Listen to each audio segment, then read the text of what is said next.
اعوذ باللہ من الشیطان الرجیم بسم اللہ الرحمن الرحیم من كان يريد ثواب الدنيا فعند الله ثواب الدنيا والآخرة وكان الله سميعا بصيرا۔ سورہ نساء آیت نمبر 134۔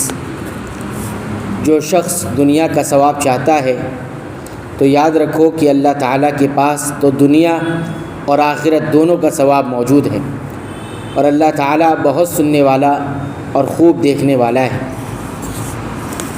جیسے کوئی شخص جہاد صرف مال غنیمت کے حاصل کرنے کے لیے کرے تو کتنی نادانی کی بات ہے، جب اللہ تعالیٰ دنیا اور آخرت دونوں کا ثواب عطا فرمانے پر قادر ہے تو پھر اس سے ایک ہی چیز کیوں طلب کی جائے؟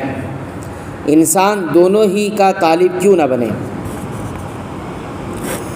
یا ایھا الذین آمنوا کونوا قوامین بالقسط شہداء للہ ولو علی انفسکم او الوالدین والاقربین ان یکن غنیا او فقیرا فاللہ اولی بہما فلا تتبعوا الہوى ان تعدلوا وَإِن تَلْوُوا أَوْ تُعْرِضُوا فَإِنَّ اللَّهَ كَانَ بِمَا تَعْمَلُونَ خَبِيرًا۔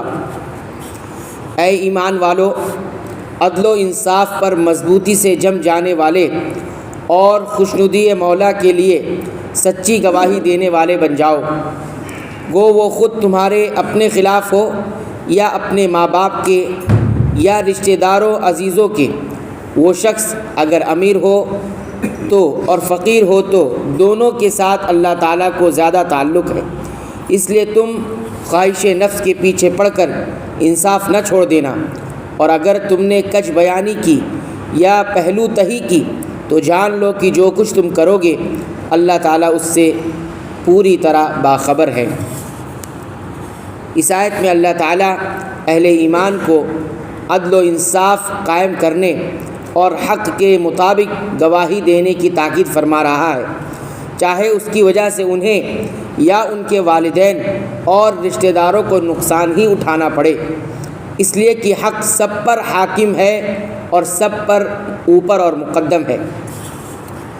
کسی مالدار کی وجہ سے رعایت نہ کی جائے، نہ کسی فقیر کے فقر کا اندیشہ تمہیں سچی بات کہنے سے روکے، بلکہ اللہ تعالیٰ ان دونوں سے زیادہ قریب اور مقدم ہے۔ خواہش نفس، عصبیت یا بغض تمہیں انصاف کرنے سے نہ روک دے، جیسے دوسرے مقام پر فرمایا وَلَا يَجْرِمَنَّكُمْ شَنَآنُ قَوْمٍ عَلَىٰ أَلَّا تَعْدِلُوا۔ تمہیں کسی قوم کی دشمنی اس بات پر آمادہ نہ کرے کہ تم انصاف نہ کرو۔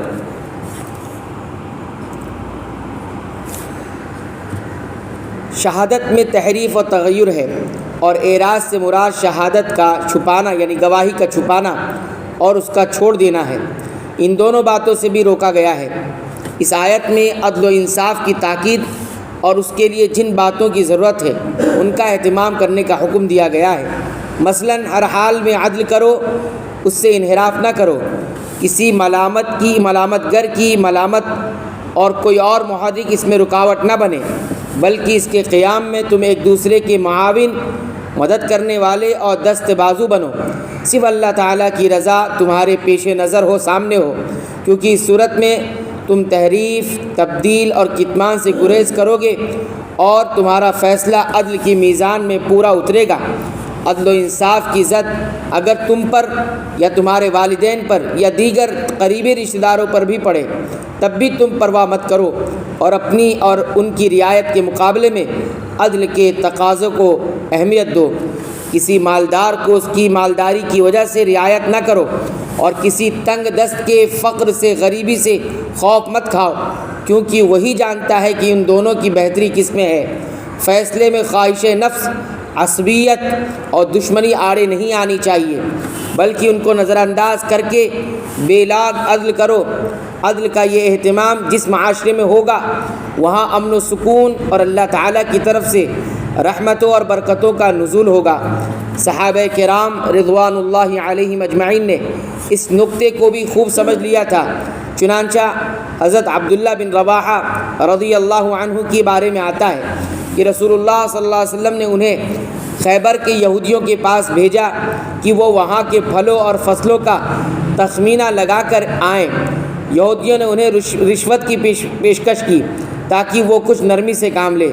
انہوں نے فرمایا اللہ کی قسم میں اس کی طرف سے نمائندہ بن کر آیا ہوں جو دنیا میں مجھے سب سے زیادہ محبوب ہے اور تم میرے نزدیک سب سے زیادہ ناپسندیدہ ہو، لیکن اپنے محبوب کی محبت اور تمہاری دشمنی مجھے اس بات پر آمادہ نہیں کر سکتی کہ میں تمہارے معاملے میں انصاف نہ کروں۔ یہ سن کر انہوں نے کہا اسی عدل کی وجہ سے آسمان و زمین کا یہ نظام قائم ہے۔ اللہ تعالیٰ سے دعا ہے رب العالمین تو ہمیں بھی عدل و انصاف سے اپنی زندگی کے تمام فیصلے کرنے کی توفیق عطا فرما۔ اے اللہ تو ہماری مغفرت فرما، ہمارے والدین کی مغفرت فرما، تمام مسلمانوں مومنوں اہل توحید کی مغفرت فرما، آمین۔